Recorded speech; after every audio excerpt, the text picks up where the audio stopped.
Welcome into the Stand Like Men podcast. I'm Daniel Schallenberg. And I'm Logan Ingram. And we are here to explore what it means to live out true masculinity. This podcast is about us becoming the men that God wants us to be and encouraging y'all to join us along the way.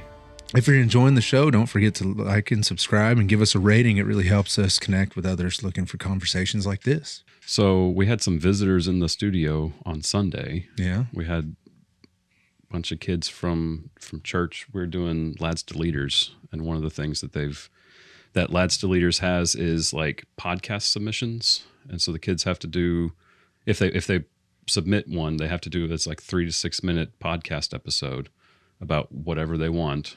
It was kind of cool. That is really cool. So when we were little, it was like put together a PowerPoint presentation. Yeah. Now they're called slide decks. Yeah. It's like, ain't no way I would ever walk into a meeting and go, all right, here's a slide deck. Yeah. So I'm going to say PowerPoint. Yeah. I mean, it might show my age and stuff. I think PowerPoint is kind of like the term like Kleenex or something like that. It's just like the term that everybody uses. Yeah. Well, I took a multimedia class in high school. Yeah. And it was literally PowerPoint. Yeah. We called it computer application, but yeah, it was PowerPoint. Yeah.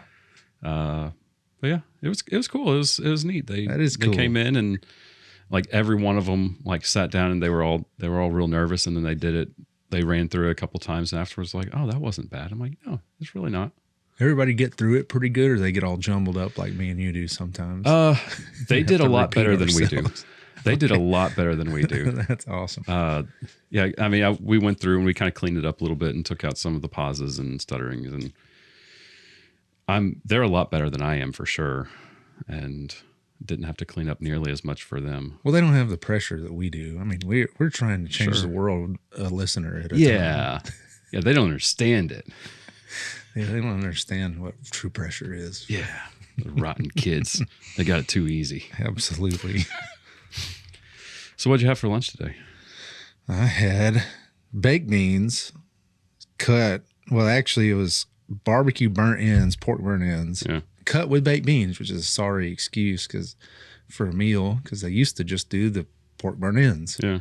And it was cheaper for 16 ounces of straight pork and barbecue sauce than it is for pork cut with baked beans. Yeah. And it's the same 16-ounce pack. Mm. So I'm disappointed in them. I heard somewhere, I haven't done the math on this, that a rotisserie chicken from Walmart is like the most, or from a store is like the most efficient way to get a chicken. Like the equivalent meat is cheaper as a rotisserie chicken than as like a package of chicken. I believe that. I do that sometimes. I'll go get a whole rotisserie and eat it for lunch. Like $6 or $7 maybe? Sometimes they're marked down to like $4. Yeah, if you can get them on clearance. I was like, hey, they expire today, grab it. Yeah. I do that a lot, actually. I'll grab rotisserie chickens are great. They really are good. They shouldn't be that good. No one can shame me about a rotisserie chicken. No, I don't think anybody is. No, probably not. But they shouldn't be as good as they are. Yeah, they're so good. I agree. Okay, so Logan, what are we talking about today? We're talking about spiritual warfare. Spiritual warfare. Yeah. Yeah, and I've got a question for you. Okay. All right. Shoot. What does spiritual warfare look like for men today? And how do you think it differs from what men had to go through in the history? You think it looks different? Mm-hmm. Or do you think it's roughly the same and just different technology and stuff like that? I don't. The more I live and the more I look into history and like try to like understand what people went through back then, the less I think that people have changed. Like I don't think people have changed throughout history. I think the way spiritual warfare like manifests itself or like shows itself is a little different. Like we have there's a lot more technology, but like the heart of man, I don't think has changed. Mm-mm. What about you? Do you think do you think spiritual warfare is different today than it was? I agree with you. I think our hearts are the same. Yeah. And I mean, there was a time in the Bible when God spoke to humans directly. Mm-hmm. And I don't know. And it seemed like there were demons. I mean, there were clearly when Jesus was on earth, demons present in people, and it was like open warfare. Like he would drive them out in person in front of people with witnesses. Yeah. And I don't know that the world operates that way anymore. And I I've thought about this a lot. I don't know that it needs to. Mm-hmm. Like, why would, that feels like a lot of work to me. Like, if, say, I was a demon wanting to possess somebody, that's a lot of work to win somebody over. Whereas all I got to do is influence somebody to slip an image through my Facebook feed.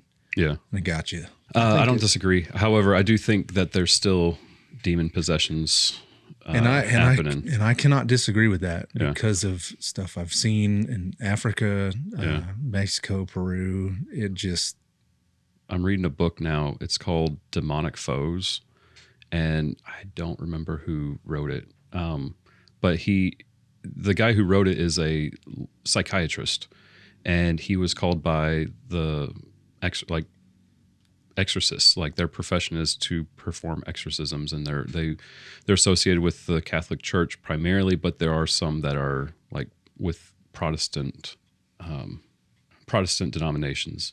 And but yeah, he goes through and he's like, listen, I'm a skeptic. I think I'm a psychiatrist. Like, it's like I don't believe in this whole like demon possession. And the father that first reached out to him is like, that's exactly why I need you to come and make sure that, like, because I don't want you to think that this is a demon possession. I want you to find this, like, what the mental issue is or what the medical issue is. And so he goes and he does a full like physical, and he does like multiple like interview sessions with this one patient. And he's like, yeah, she doesn't have anything wrong with her. And he starts listing off like all the things that because he's a very analytical mind and medical based mind. He's like, we need to have a way to diagnose this. We need to have like specific markers that confirm that this is a demon possession and not something else. And so he starts listing off things, and like, this dude is like a witness to a lot of stuff. He's seen people levitate. He's seen people who have never spoken a foreign language suddenly start speaking Latin. Like, he's seen all of this stuff, and he points out different like movies that discuss exorcism, and he's like, those are inspired by this, but they are not what you see in a typical exorcism. And I didn't mean to jump into this rabbit hole. No, I didn't. Hopefully, we're not scaring off any listeners. About. But yeah, I mean, I think there is demon possession, but I agree with you completely that that's not the only way that we fight that's not the only way that we are attacked spiritually. Yeah. And my background is psych health and running clinics and hospital. And so dealing with patients with severe and persistent mental illness like schizophrenia, and some of the stuff they've told me, when they're in their right mind, maybe on the right medicine or something. I mean, I can't help but think that there's open warfare going on for them also. And it's fascinating. It's a little scary. It's terrifying. It's a lot of things, actually. A lot of people won't talk about spiritual warfare like at all. Some churches won't speak about it at all because, we grew up, no one ever spoke about the Holy Spirit really at church. Yeah. And I've had lots of conversations with people around here and people that I trust and love, and they feel the same way. The Holy Spirit was mentioned, and that was it. No one would really talk about how they thought the Holy Spirit moves in our lives and how we interact until more recently. And it's more of and I don't know if it's fear or if I don't really know, but a lot of my growing up, nobody talked about it. Spirit was mentioned. Yeah. That was it. The only time anybody really talked about spiritual warfare when I was growing up that I can remember is Frank Peretti's books. And he did a great job writing about spiritual warfare, but like it's all fiction. And like he said it himself, he's like, this is just fiction and this is just an interpretation of spiritual warfare. But he's like, I don't think this is actually what's happening. This is just stuff. The Bible is not quiet or shy about spiritual warfare. In fact, they do talk about the Bible talks a lot about the spiritual realm and spiritual other spiritual entities. Yeah, Ephesians 6:12 tells us. I was going to read that. Oh, go ahead. No, My please bad. do. No, that was I don't great. want to steal it. No, please do steal it. Okay. It tells us that our struggle is not against flesh and blood, but against spiritual forces. Yeah, absolutely. And great minds, because that was the verse I had just pulled up. Oh, sweet. Oh, Yeah. My bad. No, it's perfect. I didn't see it. No, I knew you had something pulled up, but I thought it was just notes. no, it's perfect. That's exactly what I want to talk about. So, yeah, I mean, Paul is very keyed in on this, and there's a lot of other references that you can kind of look at and see that Paul is definitely aware of the spiritual realm. He's very aware of demons and other gods and the divine council. Like, he's very aware of all of this. And I've done a little bit of research, not nearly enough to speak with any sort of authority, or like I've not done enough research to speak from any sort of knowledge base. If you're interested in this, in like an in-depth discussion, I highly recommend the Bible Project. They did a great video series on God, who is God, and the divine council and other spiritual beings. Then their podcast, they had like a 20 episode series about the divine council and God and who is God.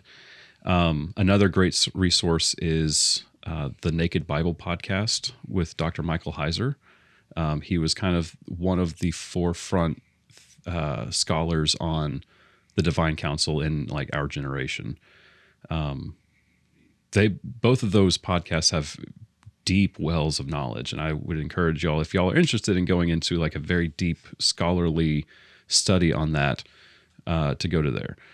I know it's not great practice to encourage people to stop listening to your podcast to listen to other podcasts, but I mean, our goal here is to help people. And so if you're looking for a deep knowledge, like and scholarly wisdom, like that's where you go. But yeah, I mean, Paul is very keyed in on this, the fact that there is a war being fought right now. In this Ephesians chapter 6, he talks about the armor of God. Like he says, put on this armor of God to fight against the devil's schemes. Like this is he recognizes that we're in a war, and that we need to. And that war is not against each other. That war is against demons. How do distractions like pornography, laziness, and self-ambition serve as tools of the enemy? And what practical steps can us as men take to protect ourselves from them and to resist those? I think they are distractions, and they're keeping us from things that we should be doing.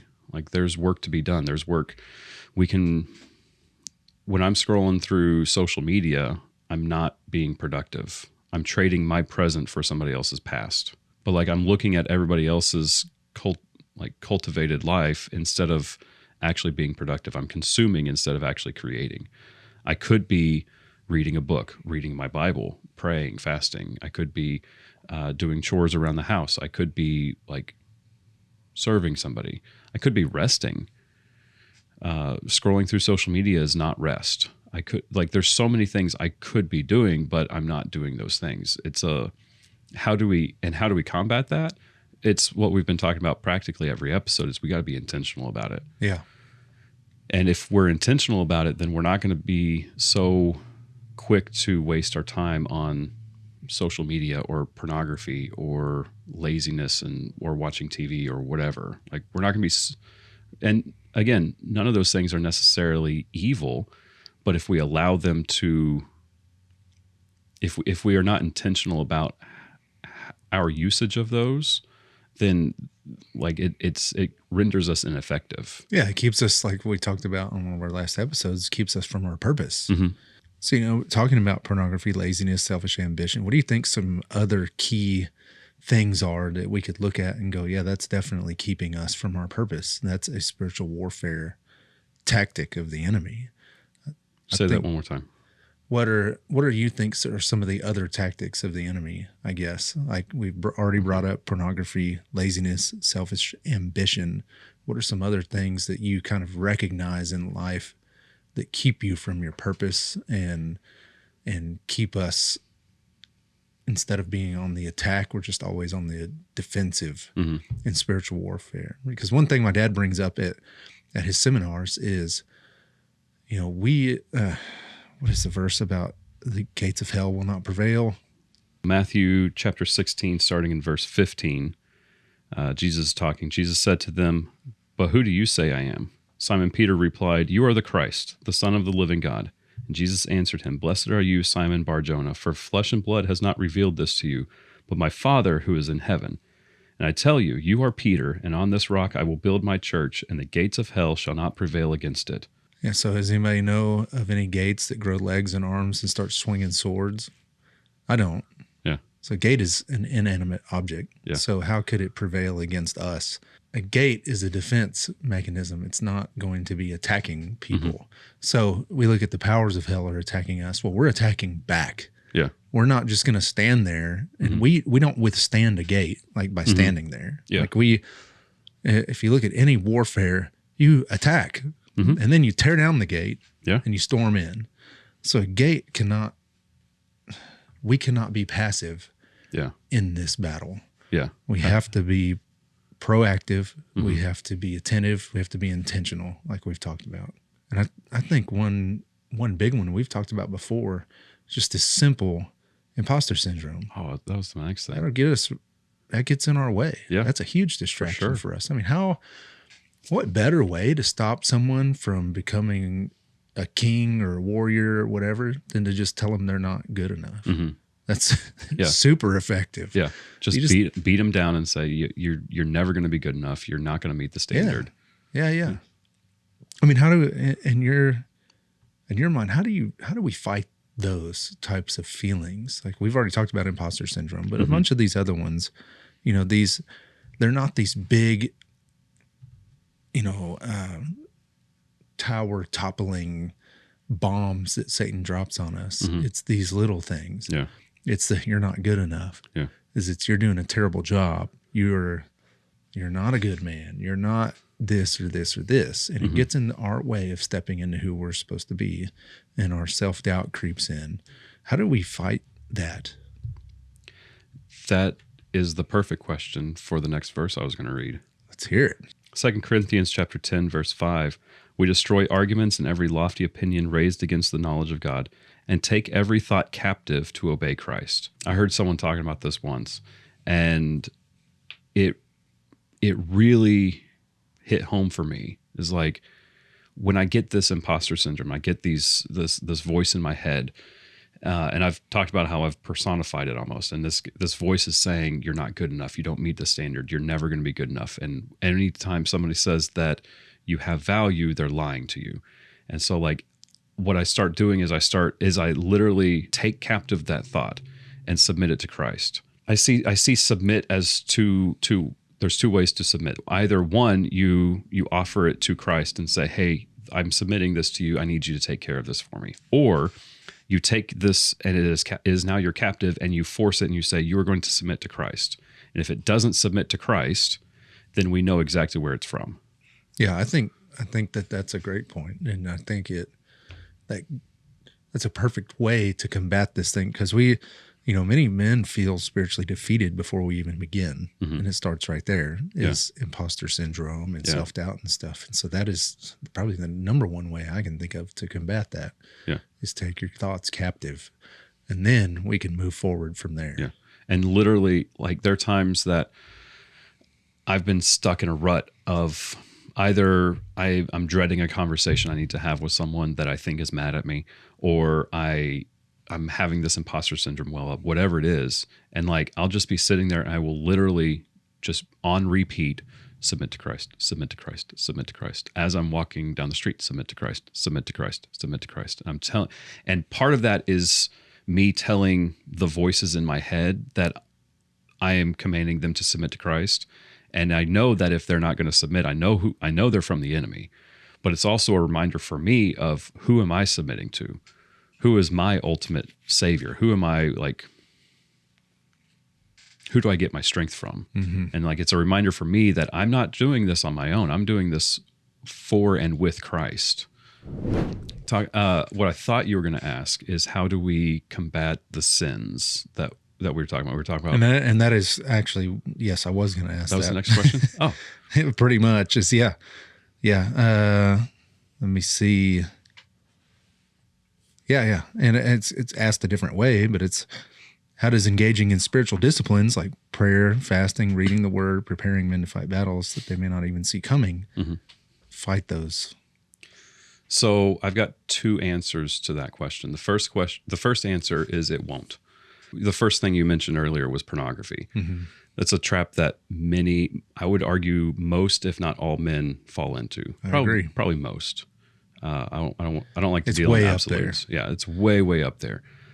Fight the New Drug is a great resource that has a lot of statistics on it, and they have more accurate information. But anyway, I was one that struggled with that, and I was addicted in high school and college and later, and like with addictions, they don't just go away.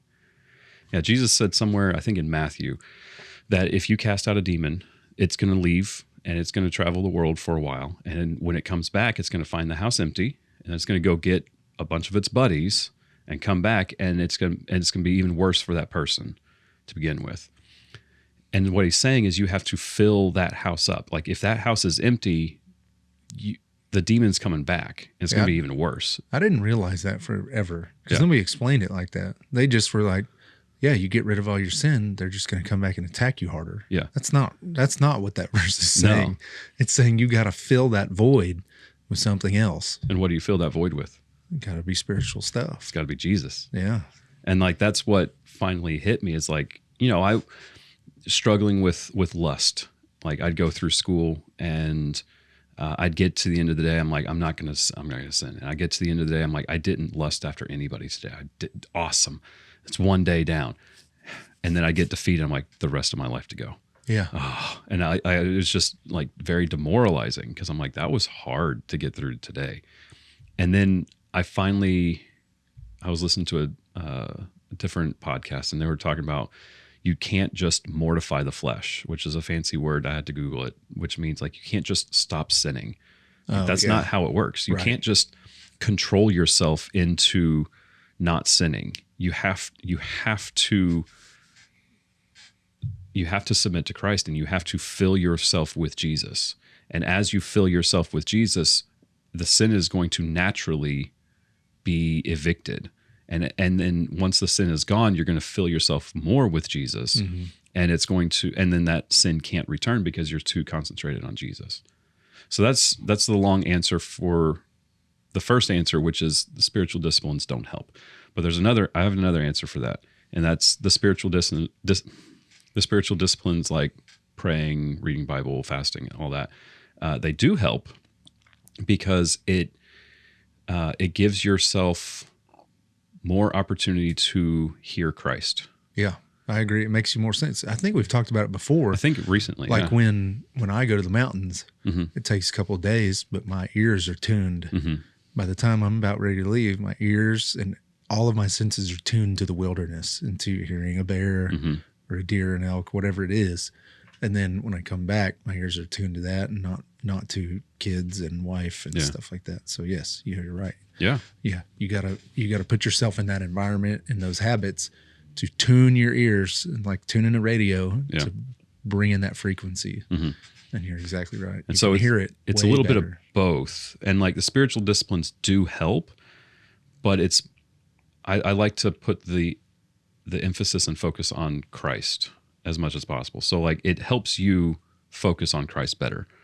I don't know. That's a long way of putting it. I don't know if that's helpful or not. Yeah. I'm sure it is helpful. Well, I mean, you think about it like, okay, say you just do, okay, I'm just going to read scripture. Mm-hmm. Okay, well, what if you just read Lamentations every time you have a bad thought? Well, that'll probably make you feel bad about yourself and then put you in a more depressed mood if you're me. Lamentations and Ecclesiastes is the imposter syndrome of the Bible. Pretty much, yeah. So that in and of itself isn't good enough. You can't just pick and choose a half of a verse. Yeah. And then be like, okay, I'm going to focus on that. It's a combination of things. You've got to do numerous things. Mm-hmm. And another big way I think we can do that and putting ourselves in that environment, in that space to get in tune to God's word is people, other men. Yeah. Because another one is, look at the shame of pornography and stuff.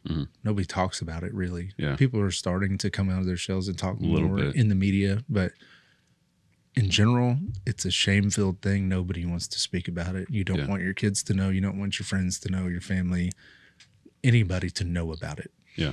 Well, newsflash, like we talked about, a huge majority struggle with it. Yeah. And they would love to know that they're not alone. It's like the one sin that almost every man struggles with. Yeah. Yeah. And so we've got to bring other men into our lives. And our wives play a role in this too. If we're married, or women, whatever, moms, it doesn't matter. That women play a huge role in this, in our relationships. And we've done episodes on relationships and on wives and the benefit of those. But I think this is a big one. Spiritual warfare. Like, how many people won battles by themselves, went to war by themselves and won? Nobody. No. I mean, it doesn't happen. You've got to have an army. Yeah. You've got to surround yourself with like-minded people who are also fighting the same fight. I tell this to the youth group kids frequently, is like, when you're in quicksand, you can't reach out for somebody else who's in quicksand to help you out of this. You've got to get help from people outside of the quicksand to help you out. Yeah. So to your point, we need to surround ourselves with an army of men, because when I'm going through something, you may not be going through that and you can help me out of it. But I have to be honest. I have to be vulnerable. Yeah. I have to talk about it. I can't just I can't just be an army of one. That's not how this works. And like, it's very noble. And we like to watch movies where it's an army of one. And this one guy is John McClane is against all odds to save the world. And it's like, but that's not real life. No. That's not even what we're called to do as Christians. Like, no. The church was never supposed to be Christianity was never supposed to be only a relationship between you and God.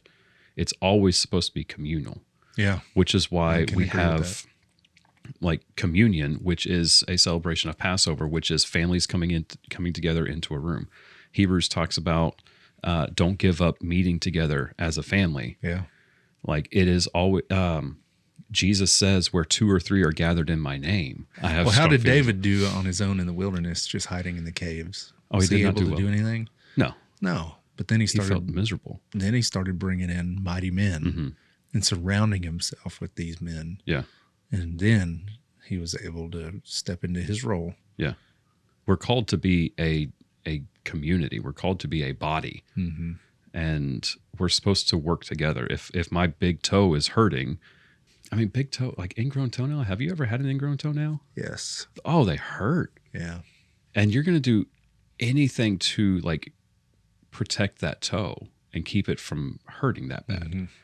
And so like, that's what we're called to do. Like, we're called to be a body.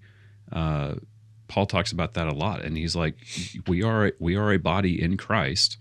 And you don't say to a body part, hey, I don't need you. Your body doesn't say that. And the things that seem like are worthless, we treat with extra honor, or the things that are dishonorable, we treat with extra honor to protect them. And so, like, if we're called to be a body, and we are a body of Christ, like, we're called to help people, especially when they're hurting, especially when they're suffering, especially when there's something wrong. We treat them with extra care to get them back to functioning form, because at some point, we're going to need them to help someone else. Yeah. What can we do as fathers and mentors, like we've talked about before, to equip the next generation of young men to be warriors? Because our world discourages biblical masculinity for the most part. Yeah. You see it in the media every day. Yeah, definitely. So what are we supposed to do about that? I'm going to throw the question back at you, but I'm going to make a statement that is in line with that. First of all, our children are the mission field. Yeah.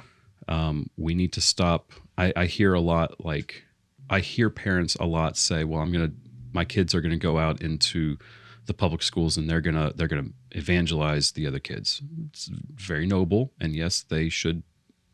It would be great if they could profess Christ wherever they're at. But like, we need to not treat our kids as the missionaries. Our kids are the mission field, and Satan is actively working to fight to take them over, because it's a lot easier to fight an army when they're not assembled yet. Right. And so when you've got a kid, it's a lot easier to take them down when they're not prepared. Take them out when they're a kid so that they're not effective as an adult. It's a lot better to take out a boy and distract him with pornography and lust and social media and all this stuff. And it's a lot easier to take him out when he's a boy than wait until he's a man to try and take him out then. Same with... You can isolate them. Yeah. By doing that. Suicide rates among boys is going up. It just goes to show that it's a lot better to like get rid of the boy, and like we see the effects of the enemy attacking young men and boys. Yeah, and I don't think we're called to just look in ourselves and go, well, what spiritual warfare am I going through? Mm-hmm. Like, we've got to spread it out. Yeah. In the world. We've got to band together. We've got to be honest about our shortcomings. We've got to be honest about our struggles. So, because for one, doing that, and we're not saying that we're figuring it out and other people aren't. What we're saying is, I'm dealing with this too. Mm-hmm. You are not alone. Yeah. Because that's how you isolate those boys. Yeah. Is the world makes them feel like they're alone. Yeah. In that struggle. Well, and they tell you, like, the world tells them that they need to be alone in order to have honor. They need to, like, we see all the movies where the hero stands up for himself and he's the only one and there's no one around him. Right. And so they think that in order to be a hero, they have to be alone. And they're missing the point. Yep. And I think it goes back to what we've talked about many times. We've talked about, the friendships and relationships. We've talked about mentorship. We've talked about finding a spouse, kind of. We've talked about a lot of this stuff, I think, already in our episodes on how to combat this and how to bring our kids along in this, like biblical fatherhood. Being a dad, and trying to lead our kids. Yeah. If we don't teach our children, the enemy absolutely will. Yeah. The enemy is already trying to teach your child. I think that's where the biggest battleground is for kids. I agree. How can fathers and mentors and whatnot equip the next generation of warriors? I think honestly, one of the biggest things is we've got to lead by example. And we've got to do the stuff that we've been talking about. Mm-hmm. We got to be honest with our kids. We got to bring them along on this journey. We're helping them along. We're not just pointing and shouting and saying, go that way, go do this. We've got to take them along. Yeah. And if they don't feel like their dads or the person that's mentoring them or anybody, even if it's just their friends, if they don't feel like that person knows what they're going through, how can you connect with them? Yeah. And how could I get my son to understand, to don't make this decision when I've never dealt with it? Well, the truth is we probably all dealt with it. Mm-hmm. We're too afraid to tell them. Yeah. Because we don't want our kids to think that we're a failure. We don't want our kids to think, oh my gosh, my dad did that. Mm-hmm. Well, that's not good enough. That's not a good enough. The fear in that is not good enough. Like, what if us just being honest and telling them, hey, I've been through this. What if that's enough for them? And they listen. Well, it's the same as what we've talked about before of, like, we're afraid that if our kids recognize that or realize that we're flawed and that we make mistakes, then they're going to lose respect for us. Right. And I actually had this conversation with Emmett last night. Is like, he was having trouble with a project that he's working on with other people. And he was just really frustrated. And so I'm talking to him like, listen, you can either, in this moment, you can either be miserable or you can, like, work to essentially forgive them and just recognize that you can't actually do anything about this. You can't fix the situation. It's just the way it is. And so you can just let it go and move on. And during that conversation, I'm like, okay, so what you got? And I was about to leave, and he goes, it just feels like you're pointing out all of my mistakes. And like, it's just, I'm like, you're absolutely right. I was very like judgmental, I guess. And so I'm like, let me show you all of my mistakes. And so I started going through it. So like, I'm prideful, and here's some examples of my pride, and I'm selfish, and here's some examples of my selfishness. I was a very angry child, and because I was very alone in high school, and so I was very angry, and I wanted to do things, but I was being told different things by different people, and different people I respected. Like, it was not good. And then I'm like, and like anything that you're going through, I've gone through first.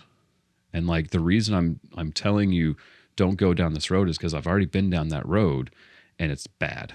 It's not going to end well for you. I even talked about how like I struggled with lust and pornography. Like, I'm like, and he's like, I didn't know that. I'm like, yeah.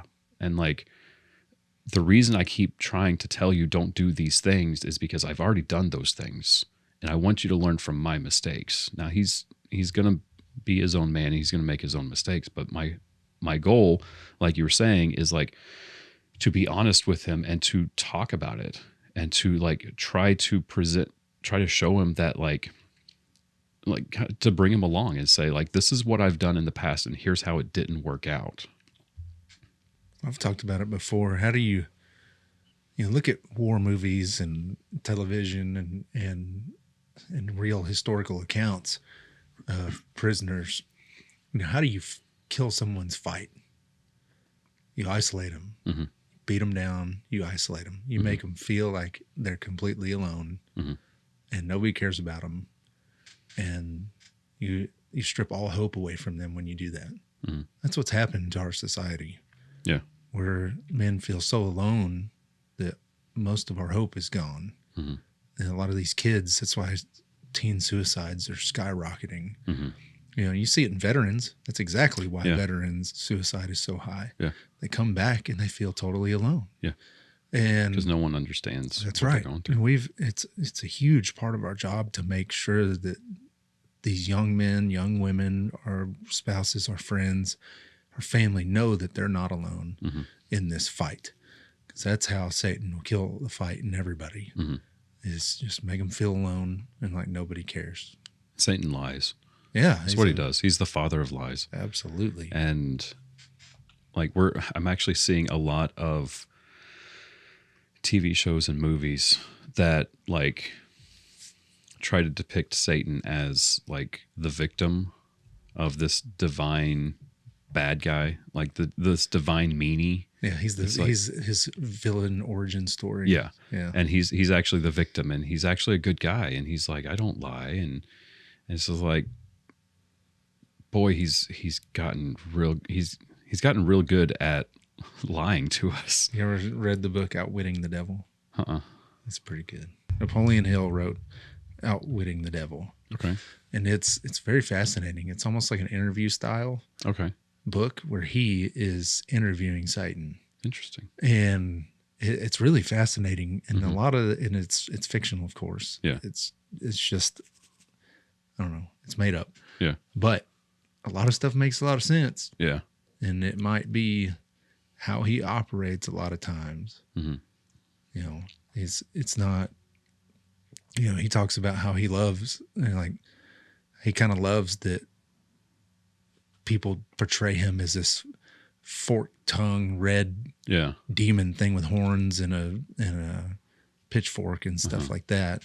And he said, that's not me. Yeah. But if that instills fear in somebody, then I win. Yeah. He said, I don't care what you put. If it makes people afraid of me, then I won. It puts them off guard too. Yes. Because they are expecting one thing and he shows up as something else. Yeah. It's he puts it that he wins when people are afraid of him. Yeah. Whereas it's his worst nightmare when people almost look at him in indifference because he has no power over them. Yeah. Because because fear is very powerful. So that's how a lot of people wield powers, through fear. And I think Satan does that to all of us. And I think the only way we combat fear is with truth. Yeah. I think that's the number one way to do it. Mm-hmm. It's when we're feeling imposter syndrome, we look at the truths of the matter. Yeah. We look at what the real facts are. You know, when we're feeling the shame of pornography use, or like maybe we yelled at our wife or our kids, or we've done something, we've lied about something, and we don't want to get caught. We look at the facts of the matter. You know, we think, I know personally, I'd be like, well, if they found that out, they won't love me. Mm-hmm. And the facts don't support that opinion at all. Yeah. It's just our fear. Yeah. But that fear has immense power over our lives. Mm-hmm. I mean, look at how many people commit suicide and stuff over fear that no one will understand. It's just Satan lies. He's so good at it. Yeah, that's a lie. It's all a lie. He lies to us and he distracts us and lies with the distractions of this is important right now. Mm-hmm. You need to watch this show so that you can keep up with so that you can have conversations with people. You need to scroll. You need to watch, like, pay attention to social media, because that's where you can get information. That's where you can get humor. That's where you get entertainment. That's where you can disconnect, and that's where you can, like, relax at the end of the day. It's like social media actually makes you more stressed after you do it, Mm-hmm. or after you spend. Yeah, doom scrolling makes you feel worse. You feel so much worse. Yeah. But yeah, Satan lies, and he's so good at lying, and he's so good at distracting us. And he wants us to be afraid of him, but I think he's also very content with us ignoring him. Like, and there's a difference between ignoring Satan and being indifferent towards him. Mm-hmm. I think a lot of times, I see it a lot in families and in the church, that people get mad at other people, and they view, like, Grandma Moses on the back row as the bad guy. She's just a malcontent, and she's just causing so many problems. And then I don't know anybody named Grandma Moses. I don't either. But, like, we always look at, like, oh, well, that so-and-so is just a malcontent. So-and-so is just a person that's just a troublemaker. Or, like, oh, they're attacking me specifically. And, like, they're only saying that because I did this, or because I said this, or I wore this. It's like Satan is so good at turning us against each other. He's a master of confusion and lies. Yeah. So good at it. Which is why I felt, like, wronged by someone at church. And so much so that I'm like, I need to talk with you. And I'm like, and so I text them, like, hey, we need to talk. Do you have time to meet? And they're like, yeah, can we meet on, like, Wednesday night? I'm like, yeah, that's fine. After class. And so, like, for the next 3 or 4 days, like, as that conversation is looming, I start, like, playing through the conversation in my head. And every time in that conversation, like, that person is the enemy. And I start, like, role playing it as if I'm going to say, all right, I'm going to say this, this, and this. And then they're going to probably say something like this. And then the conversation is going to go down this direction. And what do I do when it goes down that direction? What do I do? And I have to literally stop myself and say, Daniel, like, submit to Christ. And these thoughts that you're having are probably from the enemy, and they need to submit to Christ. And so that's when I start, like, putting it on repeat, submit to Christ, submit to Christ, submit. And then sure enough, after the conversation, it was just a miscommunication. Oh yeah. Turns out they don't communicate like I do. How about that? Satan natural. loves discord. I mean, what better way for him to win than for you to have not brought it up? Yeah. And for us to not, and for me to, like, continue down that road of, like, having that fake conversation in my head, where when I'm having that fake conversation, he's the bad guy. Right. And with him being the bad guy, then it's very easy for me, when I actually have that conversation, to come across very aggressive. And I've done that too, where I've role played that conversation in my head, and I made them out to be the bad guy, and I go into the conversation, I'm way too aggressive, and I really screw it up. Oh yeah. And it's embarrassing, because then I have to try and walk it back, because I'm like, I've damaged my witness. Yep.